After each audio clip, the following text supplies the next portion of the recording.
Welcome to Happy Homes and Gardens. I am your host. My name is Daphne Royse. I am a real estate broker, architecture, and interior designer.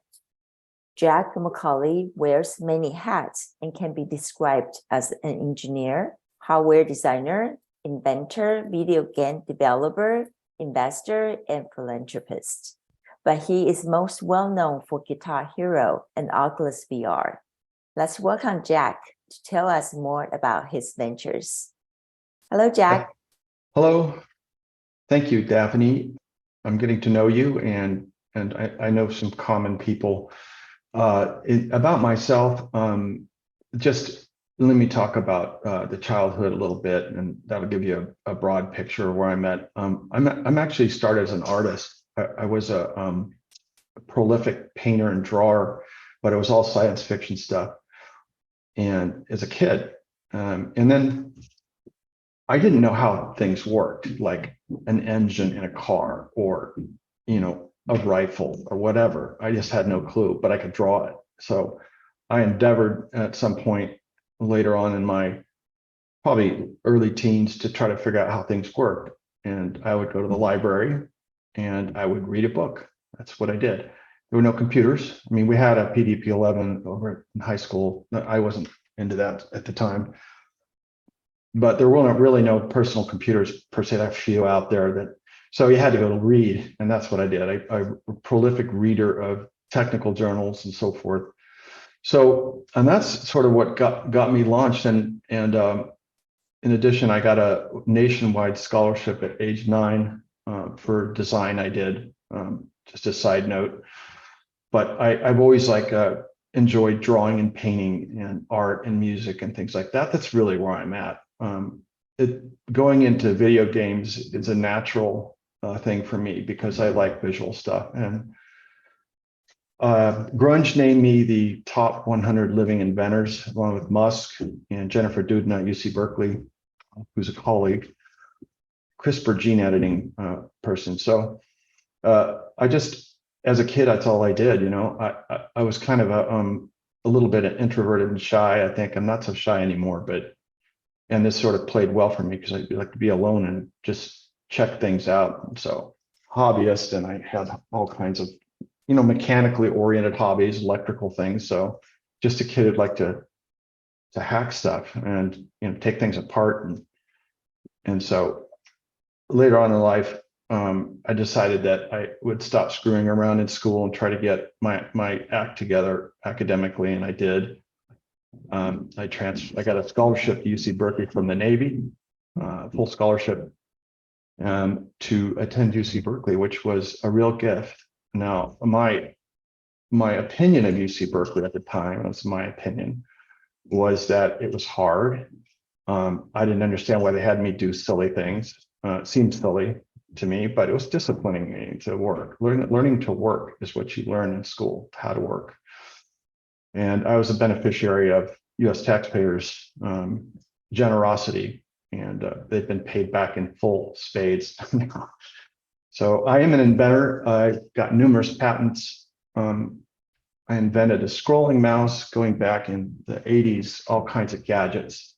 Not all of them I finish. I start out and then I'll abandon the invention if I see it's not commercializable or fruitful in any sort of, commercial way. So I did inventions, and you brought up Guitar Hero. Of course, that's another thing I'll mention this, that my career is built on the backs of others. It's not just me. My relationships with people go back 40 years. We're colleagues and so forth. And I make a habit of calling people if it's acceptable, if it's correct to do so. I will call them and say how they're doing or go out to lunch with them. And one of the guys that who hired me back in the 80s as a hardware engineer, digital sequential logic engineer, software engineer, I stayed in touch with for 40 years. And through that guy, I started getting gigs. He would hey, you should talk to this guy. That's kind of the way it goes. I never had a resume. I didn't have a cover letter resume because of the industry that I'm in is pretty small. and people know each other. Like HR requires you to give an employment application or a resume, but I never really had one. I just kind of know people. So that's in kind of a nutshell the early sort of part of my life, and also the how I got where I am. So when you go to work for a company and you are doing work there, you're required to do intellectual property work, which consists of inventions and so forth. And the purpose of this is defensive, so that if you get sued, you can turn around and say, well, you're infringing on this idea or patent or copyright. This is the purpose of it. And it has to be well organized and structured strategically. You brought up Guitar Hero. That was my job there, principally. And I was designing the equipment. I didn't design all of it, but most of it, I think I did most of it. And my job there was to basically to do the intellectual property work for them and for that franchise. Incidentally, Charles and Kai Huang, who hired me, also got me my, I sit on the board of the finance board at UC Berkeley, and they got me that gig. So that's how it works out. Now, Charles and I didn't always get along very well, but he kind of remembered me. And this was after I left Oculus back in 2015. So this is how it played out for me, and it still kind of works out well. Although I'm retired now, I really don't do any kind of career thing anymore. It's stuff that I am involved with that I think is important, and I do philanthropic things, philanthropic things. I work at UC Berkeley. I'm a teach there. I'm the innovator in residence at UC Berkeley Jacobs Institute, which I helped finance along with Paul Jacobs and other generous people. And I work there. I teach in environmental engineering. I have an interest in environmental issues. I'll talk about that later. So all of these gigs I got through other people. It's not like I turned in an employment application at HR. It just didn't work that way for me. Principally because the video game industry is small. I mean, it sounds large. It's really not. It's not that big. Maybe bigger than now than when I was in it. But I just loved it. I love doing it. I love working on art. It's a combination of art and tech, as you know. I love the tools. I love the people, especially a lot of creative people. This is the key to when you're working in an endeavor like that. There are many talented people. And at a video game company, not the publisher necessarily, but the studio, there are artists, there are quality assurance testers, there's software engineers, all these talented people. And you got to recognize that when you're managing them, you got to let them go and not stick your nose in it. Every time I did that, it didn't work out. So I kind of learned over time, if you got good people and the creative people, that you just get out of the way. And kind of what I did at Oculus in a way. Interesting. This is another connection here. A guy shows up at my, he calls me and he goes, Greg Deutsch from Activision. He said, Chief Legal Counsel. I said, yeah, I work with Greg. And he goes, well, he recommended you to help me with this thing. And I said, okay, what is it? And he said, it's a VR headset. And I go, oh no, here we go. But they brought it, and I thought it was okay. I mean, it was good. It was pretty good. But I mostly like the guys there, particularly Brendan Uribe, who I'm really fond of. A good boss and a straight up guy.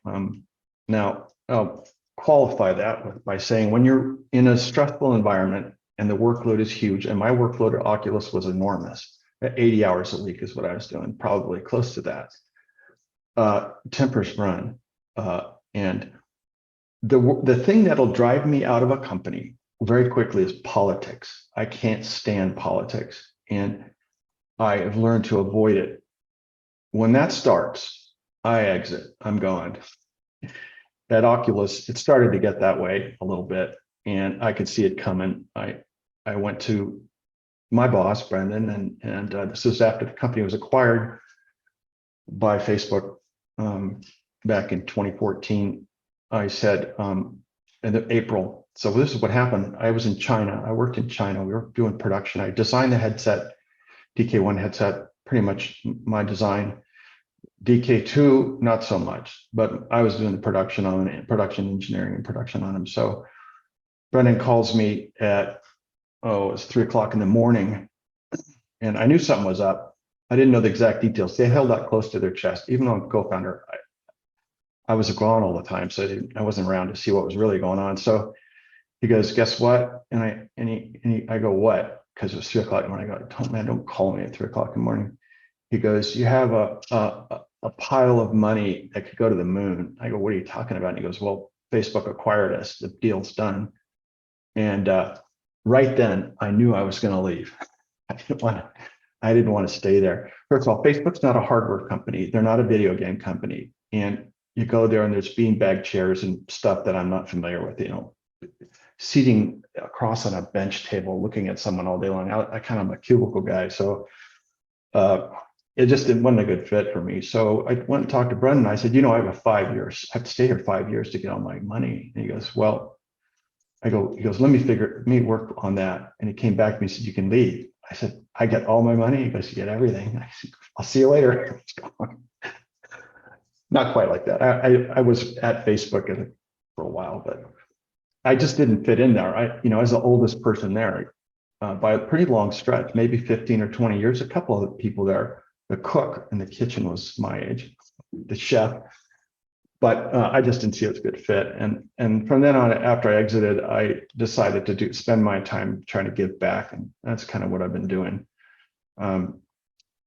Not so much the last couple of years, but prior to that, I was very generous with the money, and lots of education oriented stuff, drug policy research, Asia Society, the Math Institute in Berkeley. Incidentally, the gig as a trustee at the Math Institute is a prestigious place. The top tier mathematicians there was due to a guy I worked with who got me hooked up with David Eisenbud, who's the boss there. And then I'm on board. And of course, got a little bit of money, not too much, but that's how it played out. They just say he's a good guy and he's smart, and you try each other out and see how it works. And so same thing kind of went down with Rand, although I'm not really working with Rand at this moment, but they contacted me and they said, "We're doing research on opioids." And I go, "Opioids? Why are you researching that?" "Well, because lots of people are dying from overdoses." And so that's how I got involved with that. The issue there is just, it's staggering. Since 2019, San Francisco has had 3,000 deaths from opioid overdose. Unbelievable. And it's a hard thing to control, right? You arrest people for it. You're not really getting them treated, and they have to go into a treatment institution, mental institutions, basically, where you have to put them to get their spiritual stuff straightened out. And so I just was on board with that. And Asia Society, I worked in China, spent a lot of time in China, right?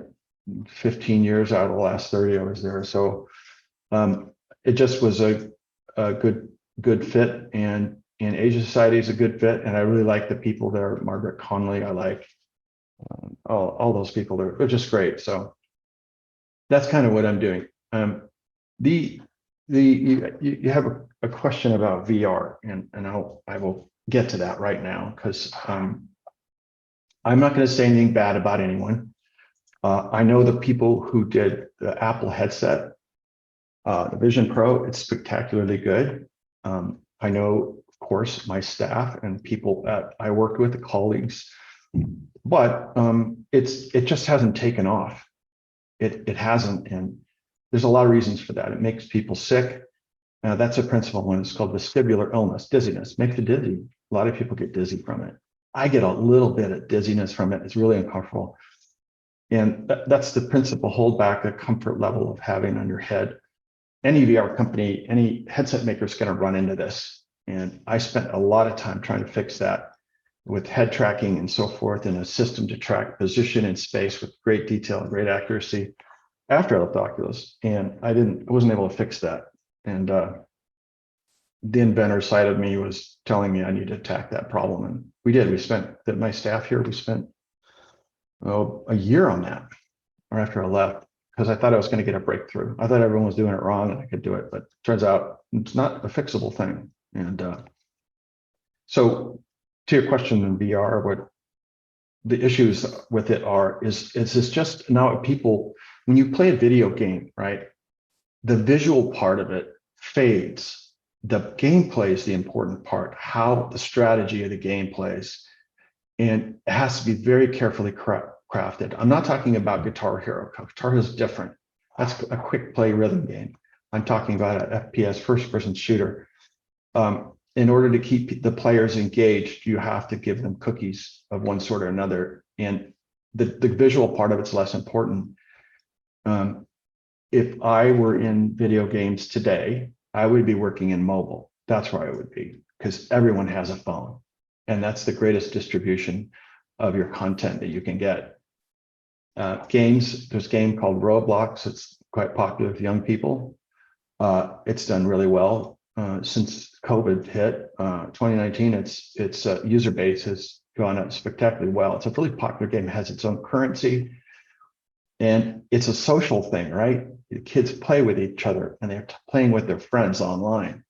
That's the attractor to it. It's social. And if you miss that strategy and social, the game, you're going to miss it. The game will miss. And so to make a long story short, Oculus doesn't play well into that particular thing. It's kind of isolating. The headsets are isolating. Quest is kind of isolating. How to fix that? I'm not sure how to fix that, but such a problem, essential problems with it. So the visual part, the VR headset Quest is very, very good. It's great. Is very good. You know, the visual part is very good, but it's not important to gameplay.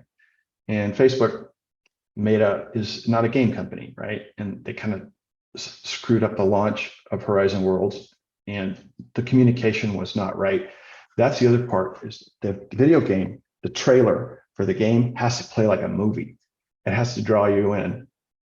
And if you notice, there's a commonality in these trailers, and there's always a person, an anti-hero or a hero, who they present in the trailer first. And so you get this identity, empathetic identity going with them. That's the key. So you have to draw people in. You play on their human side, and that's really the key to the game. And I'm not sure that VR is in that spectrum of things. So that's my read on it. I think, you know, but the guys at Apple, those guys really tried to hire me. I don't know. I was just left Oculus. Wasn't too thrilled with it, but Apple's a $3 trillion company. It's got the GDP of some countries, the GDP of Mexico, I think, pretty close to that. Not sure that's true, but I think they're 10 trillion or something like that. But you know, it's got the GDP. It's just a successful company. Whatever happens with Vision Pro won't affect their bottom line. Just about everybody in the United States owns an iPhone, I would say. A lot of people do. And so if I were to put a betting man, I would say that the Apple Vision Pro, if they were going to be in gaming, would probably stand the best chance, probably. But the price point, it's $3,400, right? That's what a car costs. You know, how is a person in Guadalajara, Mexico, going to afford a $3,400 headset? They have to figure that out. It has to be financed somehow. And if given a choice of paying rent for a year or buying the Vision Pro, I think these people would choose the rent, right? A natural thing. So they have launched it, and we'll see how it does. I am wrong often, and I may be wrong on that one, but it's just tough. There's other, you know, everyone was talking about VR like maybe 8 or 9 years ago. It was on a popular comedy show called Silicon Valley. They skewered it. They skewered Oculus. And now they're not really talking about it anymore. They're talking about AI, right? You hear that a lot. Now going back into the 90s, I was hearing about this too. And I go, what is it? Mm-hmm. What is your view on AI in ChatGPT? Yeah, well, ChatGPT is a software layer that runs on a supercomputer. And the supercomputer is the Azure supercomputer by Microsoft. They built a AI supercomputer. It's really got a standard backbone, but it has a bunch of GPUs in it. Here's an interesting point, and then I'll get on to the question of ChatGPT. Without video games, there would be no AI. Now, video games don't use AI, but they use a GPU. And if it were AI alone that created the market for GPUs, it's just not that big. But the video games created the GPU. The GPU is the graphics processing unit that sits inside of a desktop gaming rig or Sony PlayStation or what have you. There's the engine that's running the graphics. The mathematics involved, the tensor mathematics involved in AI are the same thing that video games use, pretty much the same stuff for shading and polygon rendering and so forth for a game. So because of video games, all of a sudden we have GPUs everywhere, right? And you can't run AI on the standard computer. It's too slow. The latest NVIDIA GPU is 100 teraflops. It's 100 trillion floating point operations per second, unheard of 15 years ago. You get 10 of those in a bank, on a bus, on a computer, and you can run them in parallel. And so because of, I maintain because of video games, it's made AI possible. Everyone's buying GPUs from NVIDIA and other people. I'm not going to get into who's making those, but mostly NVIDIA. So everyone's buying them right now. Elon Musk just bought a bunch of them for some reason. I don't know what he's doing, but to your question, ChatGPT, there's nothing novel or new there. That's AI has been around since the 40s. They had a running tensor mathematics on a standard computer in the 60s, and it's just too slow. And to make it to do anything, it maybe print out one word a minute. ChatGPT. So it's just the evolution has played out, and it's primarily due to video games to a large degree. Now, the question of ChatGPT, it's complicated. There's a guy, Wolfram's a math guy. I think his name's Steve Wolfram. He did a write-up on that. It's a very good write-up on the layers of ChatGPT. But it's basically the backbone of that is a Microsoft supercomputer that's remote. You know, it's sitting probably in Washington somewhere, and that's the background of it. So to your question, you're going to see more of this kind of thing. What's shocking about ChatGPT was I ran my name in ChatGPT to see what it said. It was all wrong. Most of the stuff was not right, but I wanted to see how accurate it was, and it's what it's seeded with. So if there is a Reddit column that's negative about someone, and you type their name in there, more than likely they'll pull up some sort of negative something or other that someone has physically entered into a computer, typed into Reddit or whatever on Wikipedia. That's where its sources are. It pulls those from those sources. That's where it's getting its information. Question to you. How do you know what are the real news and what are the fake news? The information you get from ChatGPT, how do you identify? Well, you can't tell. There's no way to tell. There's no editor, right? At a newspaper, right? There's supposed to be an editor who reviews all of the opinionated stuff and the articles and sorts through that. And a good editor can figure that out. Now, there's no editor that I've seen in there. Anyone's the editor, right? You just stick data in somewhere and it pulls it out and it adds that to the pile of stuff about a subject per se. So let's say, so that's my feeling on it is that it can be spoofed and a little bit scary. I think that you could have it write an article with completely false information and it's believable, perfect grammar almost, and it's believable. So that's the problem with it. And you could seed it with things about a political candidate, right? Say negative things about this person.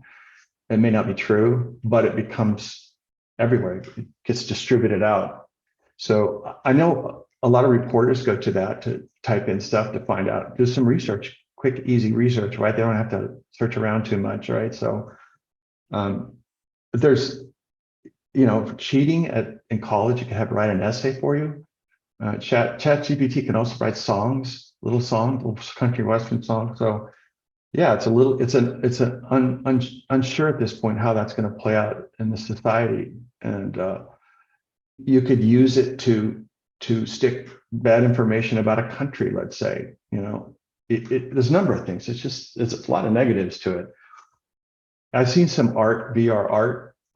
It's demonic looking stuff. I don't think it's bright and cheery stuff.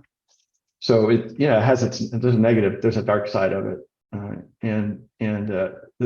to control this? Well, there is no legislation right now that I'm aware of that is attempting to control it. Any legislation that comes out of Washington, I wouldn't trust. It's politically slanted, probably. So I just think that there's a dark side of it. I think it's the other thing. A lot of people don't know what it is, what AI is. They don't know, but I do. I know what's underneath it all. So it's a neural network. That's what basically drives it. So it's a scary term. What is AI? Well, it's a neural network, but they don't know. And so if you don't know what it is, it can be kind of scary, I think, scary term. So there's a lot of talk about it right now.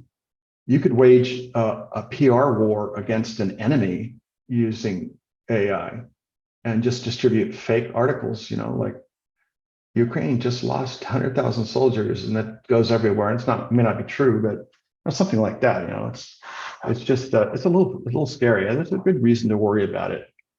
That a neural net doesn't think. It doesn't do that. It's pattern recognition. That's what it's good at. It does very quickly. That's essentially the core of it. And initially was used for facial recognition because it can recognize faces, right? That's the kind of technology it is, really. So to your question, I think there's good reason to worry about it, particularly with, you see this going on in society now. Like you'll see something appear somewhere, then you find it, and all the news networks pick it up, then you find out it's not true, completely not true. You can imagine that if you had a machine that could do that 24/7, how potentially hazardous that would be, especially to liberty or something like that, freedom. And so I think you have a good point, Daphne, in asking me this, because I think there's reason to worry. Can a political entity regulate that? I don't think they should, because they're going to regulate it with a bias, because they're going to make it look good for themselves, right? So maybe there has to be an AI governance of some sort, a machine that does the governance. I don't know. So That's going to be a tough one. yeah. So in the 90s, I took through the extension at UC Berkeley, I took AI classes there because I had no idea what it was. I thought it was a computer brain or something, and I wanted to find out. And I found out later it's just math. It's linear algebra. It's what it's doing very quickly. So I'm not so scared of that. But yeah, when you see the thing about ChatGPT, it allows a layman to play with it, right? You don't have to have any education to knock it around, right? A neural network, 30 years ago, you had to be a programmer with the data in it.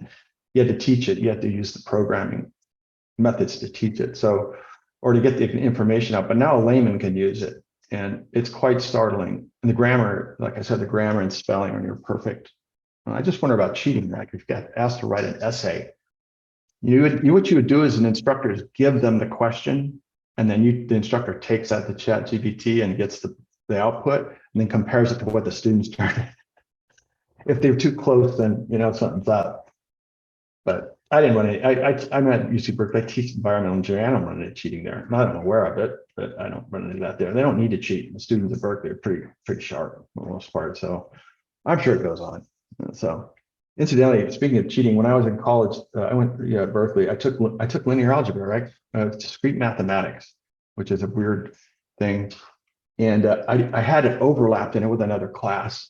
Like I just screwed up my schedule, so I had to miss lectures. I didn't go to lectures. I went to the other lecture, and I went in to take the final, and I did really well on it because I've studied it, right? So I go in there, and the instructor goes, "You haven't been here," and I said, "I know. I got another class," and she goes, "This is odd." She goes, "Your score, the difference between your homework and your midterms and your finals is too different."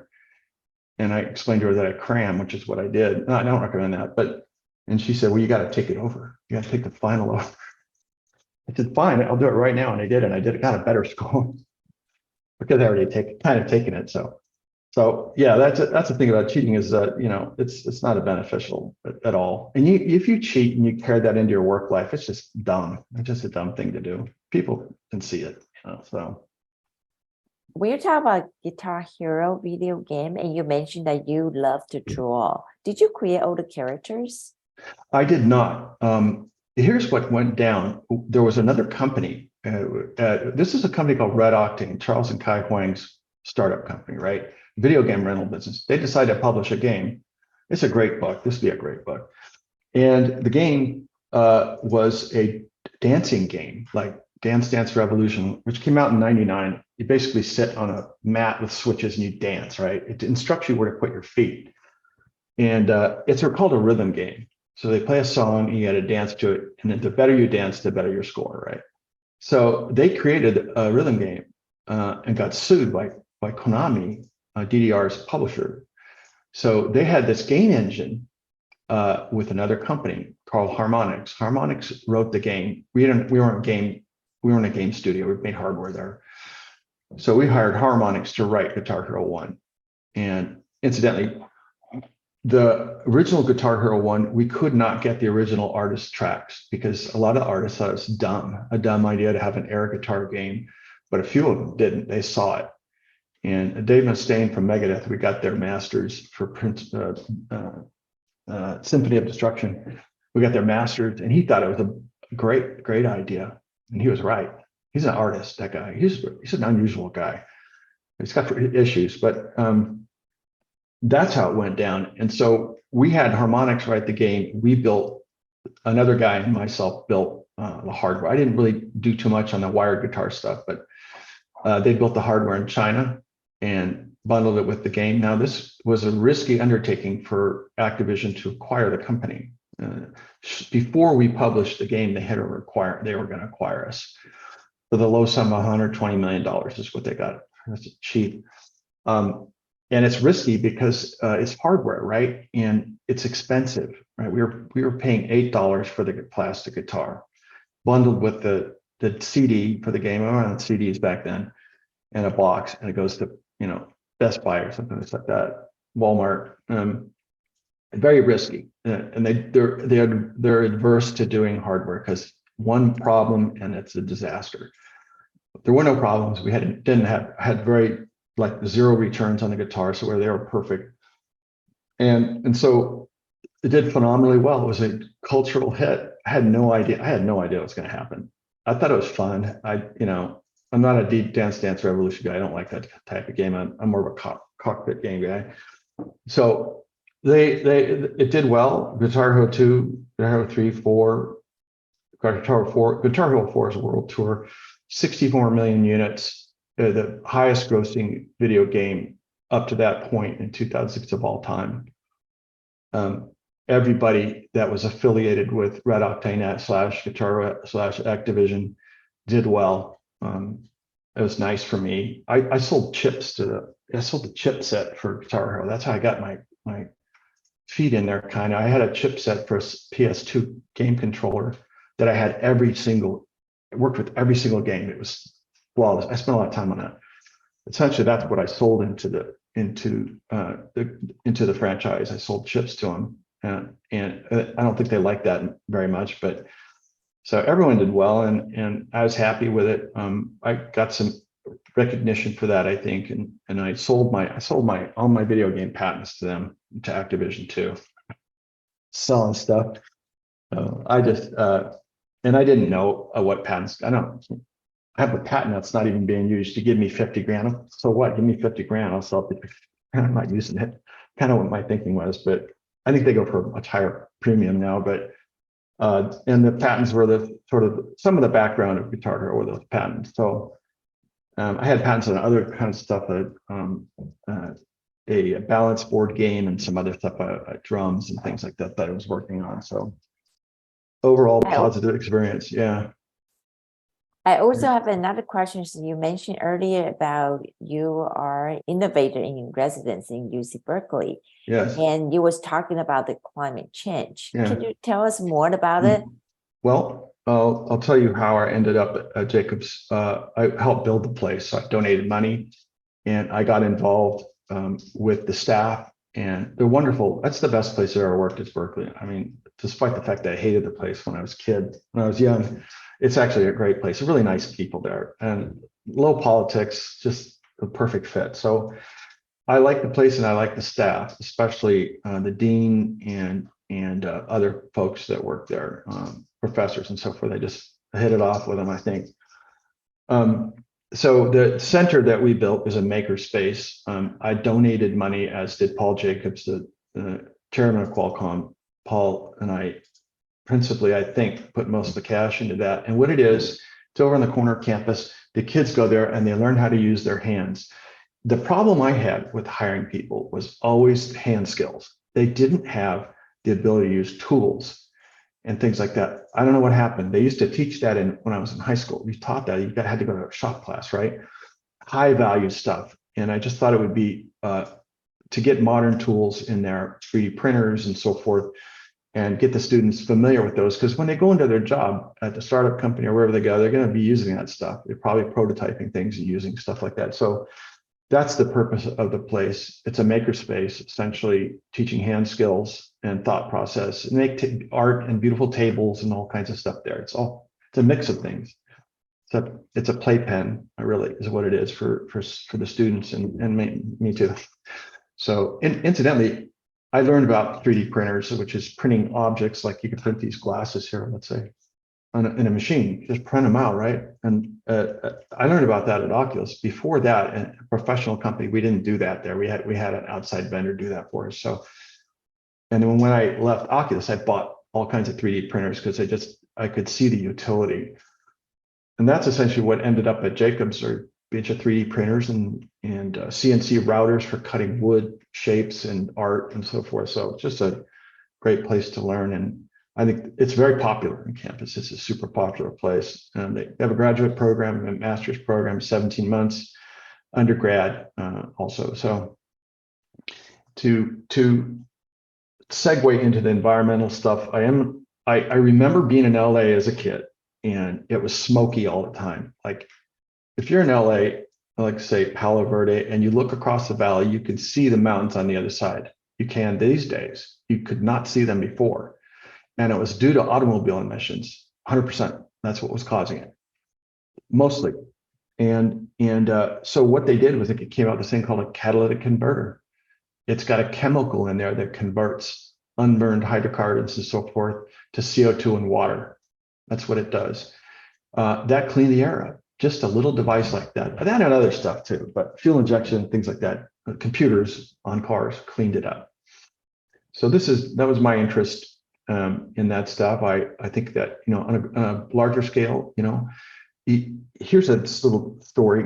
Coal as a fuel, you hear negative things about it, right? It's an excellent fuel. The amount of processing you have to do to coal to get it into the boiler and making energy for you is very little. And so the total energy equation for coal is zero processing. It's a rock, you dig it out of the ground, you fill it in a bucket, that's basically all you do with it. The problem with coal is it's cheap, and it gets and because it's cheap, it's burned without thoughts of making it efficient, making it more efficient. So a vehicle like a car, if you have a gasoline car, I've got an EV, electric car, is only 29% efficient. The 29% of the calories you put in there go to turning the wheels. The rest is heat, dissipated as heat.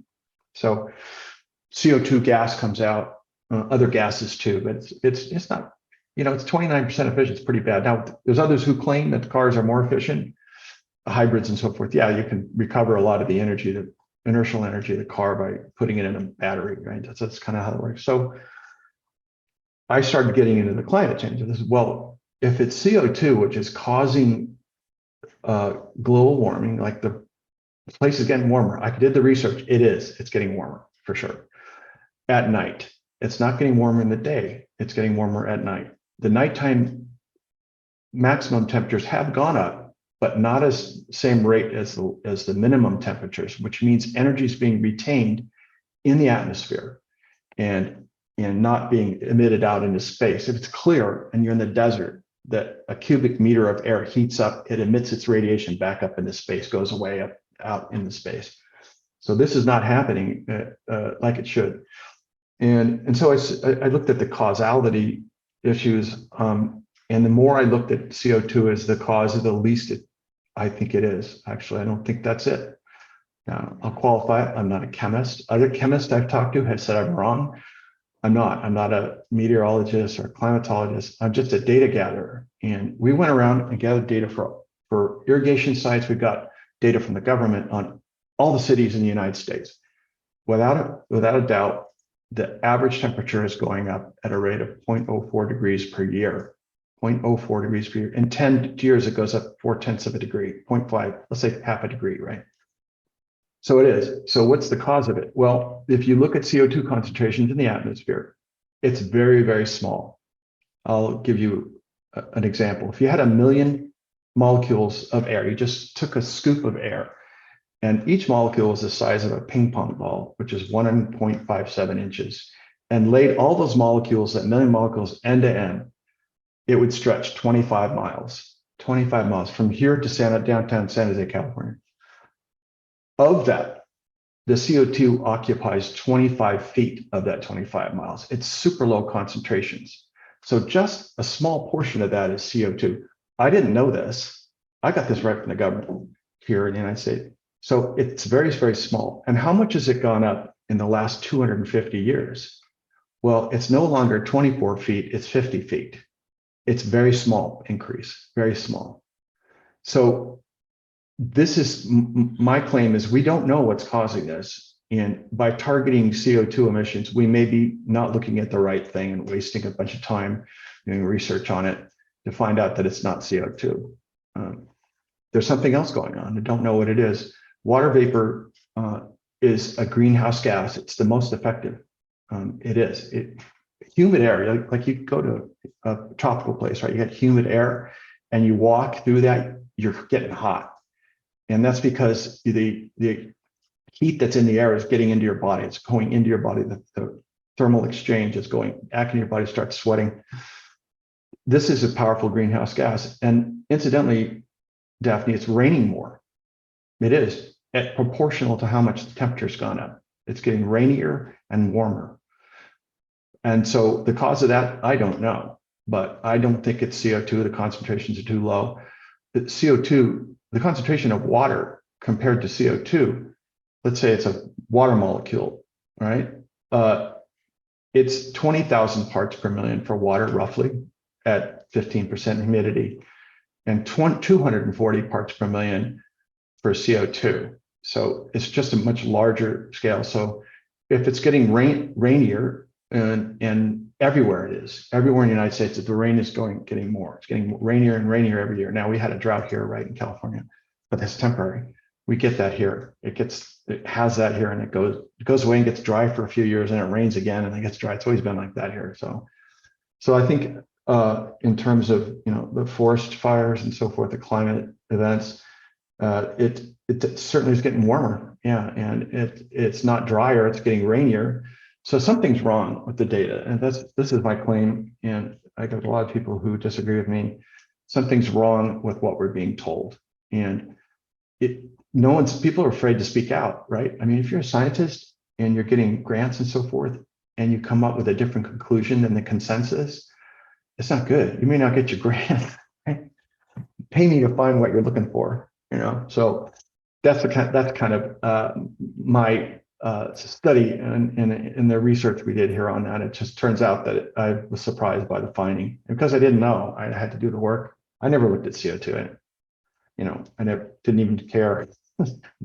So if it is CO2, right? Let's just say it is. Let's take an argument. You got to make the cars more efficient. They got to go from 29% efficiency to 90% efficiency. That might remove a lot of the CO2 if that's what's causing it. I don't think so, from the atmosphere. So at UC Berkeley, that's what I teach. I'm teaching electric vehicle technology. I know the platform well. I did all the work and research on it, so I can teach it now. So you got to make the cars and everything more efficient, and that's the solution probably if it's CO2. Not my opinion, but on the cause. So to make a long story short, I was surprised by the conclusion we had here, and it's not popular. It goes against the, I just, before we did our interview here, I went online and said, like, what's the consensus in the scientific community? Well, 90% of the scientists who do work on this subject think it's CO2, and that's what they think, but not me. So, well, soon enough, 2035, we're going to have electric cars, right, in California. Yeah, And that may have a different data at that point. could be, and this could be temporary, but a temporary may be a 250 year temporary.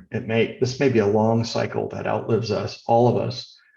Could be the Earth. We're like a very temporary being on this planet in the scheme of how long the Earth's been around. So our sample is very small, and you have to avoid hysteria too.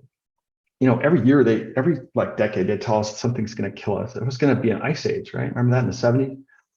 And then it was Freon gas that they use in refrigerants. So it was ruining, and that sort of went away. And then the ice caps are going to melt, and that sort of went away. That's just hysteria, and people shouldn't play that. They should just look for the facts. And the fact is I'm not sure what the status of the ice caps are, but all that oceanfront property that the politicians bought.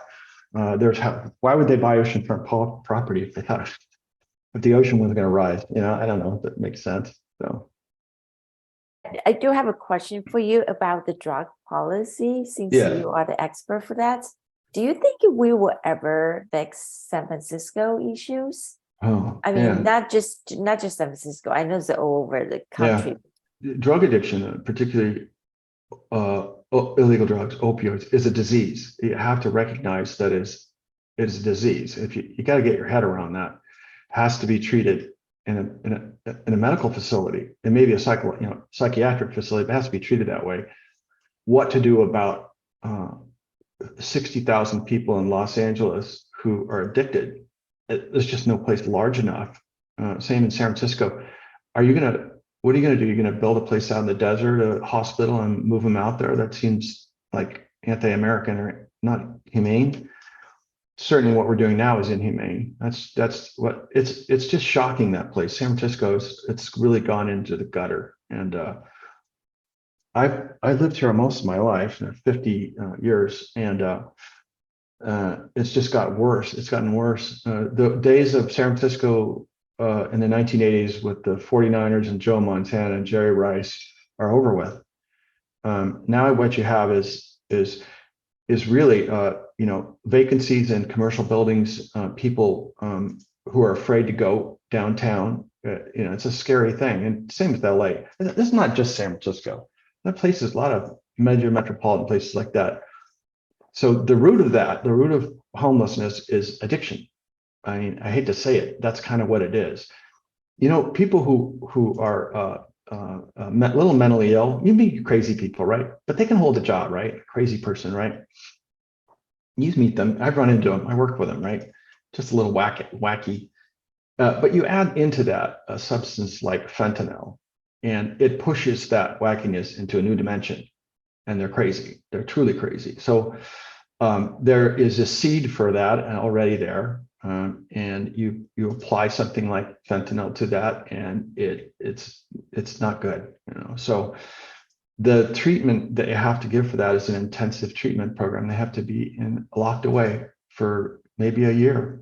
Wow. Yeah, but you'll save lives. And fentanyl, opioids, not just fentanyl, but opioids have killed more people in San Francisco than COVID by 3 to 1. They don't talk about that though, So it's just they were saying the other day that they only had 525 deaths from January to May of this year. I don't think that's much to brag about, So I think that's the figure, but it's just a very dangerous thing. Where's it coming from? It's coming across the border. Let's face it. You can mail it here too. You can mail it from a foreign country in a package. It can go undetected on the dark web. you see, I didn't even know about the dark web until the guys at Oculus told me about it. Said, hey, you can download this browser and check it out. You can hire a hitman. On Silk Road, you can hire a hitman. I can check it out. But there's all kinds of stuff. So, I mean, the fact of the matter is controlling that would be very difficult. You can't raid people's homes without a warrant. Because a lot of things you can't do here. You don't want to do that stuff. So my thing on that is, there has to be better policing. Throw people in jail when they're caught with that. If you throw them in jail, then they don't have access to it, and they may clean up. It may save some lives. Jail usually for a person like that is a shocker the first time they get it, and if they're not getting that, they're not getting part of the treatment. You can offer them to go to jail. You go into jail, you have to be here for 6 months, and you go into a treatment program. That's your sentence. You don't want to go to a treatment program or go to a mental hospital, psychiatric hospital, you're going to stay in jail. And the person might be alive. And, Robert De Niro's grandson just died of an overdose, a fentanyl overdose. Unbelievable. It's affecting broad swaths of people. It's not particular to a class. It's affecting lots and lots of families. It's pretty bad. It's a really bad disease to have. To watch a family member go down with that is just tough. So that's in a nutshell my interest in it. I thought I could help. I'm not sure how much help I've done besides the financial part, helping them out, pay for stuff. But we've got researchers working on it at RAND to try to figure out. They've written a book. But yeah, I think the real problem is just having to put the people in an institution for their own good, for the good of society too. You catch a drug dealer, person selling that stuff, they need to go to prison. Like, no questions asked, they go right to prison, soon to be replaced by another drug dealer, and you put him in prison. And so, no, it has to be punitive. And I don't think that's the only problem with San Francisco and LA and places like that. Also the district attorney, there's a lot of stuff about that. Not punishing people for petty crimes like stealing under $1,000. That's just crazy. You could put them in jail and straighten some people out, especially young people. They just go, I don't like this place. I'm not going back here. And then they stop. So yeah, that's in a nutshell. My involvement with that was providing the funding for the research and being a part of it, although I haven't really participated too much in that lately. So. Okay, let me ask you one last question. You mentioned you retired. It doesn't look like it because your office is way busier than mine.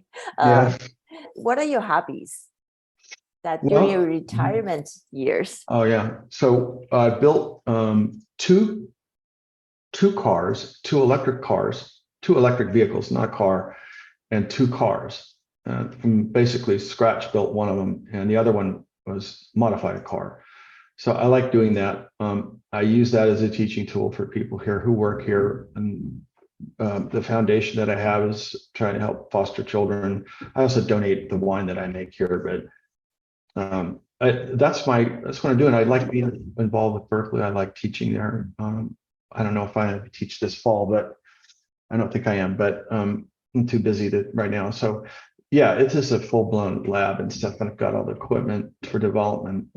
I like doing that. It's fun to me. Designing stuff for a guy like me who likes to do creative things, it was just a gift. I mean, the education I got and everything that I got out of being involved with technology was just a gift. I love doing it. I enjoy it. It's like art in a way. It's not. It's not like a painting, right? But it is art to me, and doing things that are clever. I like to do clever things. So I enjoy it. Now I don't really patent things anymore. I just give this stuff away if I have it. And I haven't found too much interest. Went into cybersecurity stuff for a while, worked on that with another engineer here. Interesting. That was a very, very revealing thing. And then, of course, with drone abatement, we were trying to figure out if we could take out a drone. We can, not 100%, but pretty easy to take them out. So those kinds of things, like those little quadcopter drones you see flying around at fairs and stuff, using a machine to make those things go away because they're dangerous. You could actually putting munitions on them and dropping them on people in Ukraine, right? So those things are a threat. And the interesting thing about that is, like, if you're a commander in a military commander and you want to send someone out, their conscience, you said that person, I may send that person to its death. He may get killed, right? You remove that, and now you've got a robot. And what impact that'll have on warfare? There's no longer the risk, really. I mean, you're going to feel okay if the robot gets blown up, right? It's no big deal. It may change the way warfare is conducted because you will take chances that you normally wouldn't take with a human being. So these things are they're dangerous. I think they're pretty dangerous, in warfare and so forth. And Angela Merkel had one fly up on stage when she was there. Somebody flew one up, those things up. And they were attacking people. I think it was in Saudi Arabia on a parade. They were dropping bombs and stuff on people with a drone. So I spent time on that, and also electric vehicles. We built 2 electric things here that pretty much just like an electric car. They're stored in a shed out there. We build that stuff though, and I use it as a teaching tool, and also the inventing part. If I can sell the invention, great. I'll sell it. Thank you, Jack, for your time. I really appreciate it. Yeah, no problem. It was a pleasure, and I hope to see you. If you're around this area, come by and say hi. Okay, I will. Thank you so much. All right, thanks, Daphne.